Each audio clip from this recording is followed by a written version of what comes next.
কি হৃদয় বিদারক ঘটনা, যার হারায় সে বুঝে। আসলে আপনারা যেই লাশবাহী আপনারা ফ্রিজিং করা যেই অ্যাম্বুলেন্সটি দেখতে পাচ্ছেন, সেটির ভিতরে একটি মরদেহ।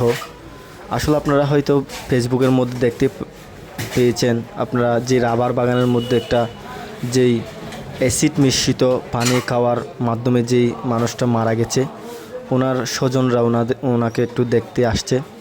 আসলে ওনার মৃত্যুটা যে এত অস্বাভাবিক আসলে মেনে নেওয়া যায় না। ওনার যিনি কান্না করতেছে, যিনি দেখতেছেন, উনি আসলে তিনা সাহার আপনার মেডিকেলে উনি ভর্তি অবস্থায়। তা আসলে ওনার একটা বাচ্চা প্রসব হবে, এই অবস্থায় উনি এখানে ভর্তি ছিলেন।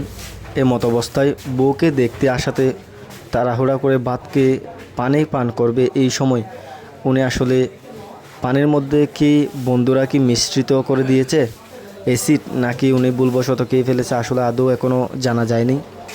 উনি আসলে এই শীত মিশ্রিত পানিগুলো খাওয়ার পরে আসলে ওনার মৃত্যু। আসলে এটা খুব একটা হৃদয় বিদারক একটি ঘটনা। আসলে ওনার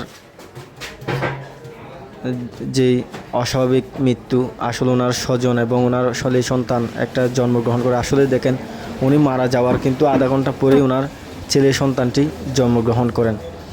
মানে দেখা যাচ্ছে আসলে ছেলেটার মুখও দেখতে পারে না সেই।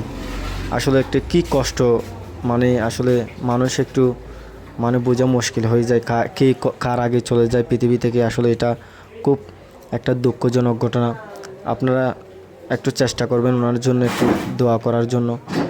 আসলে একটু সবাই দোয়া করবেন যেন পরপারে আসলে উনি ভালো থাকে। ওনার ছেলের জন্য একটু দোয়া করবেন, যাতে খুব কষ্ট করে এই দুনিয়াতে বসবাস করতে পারে।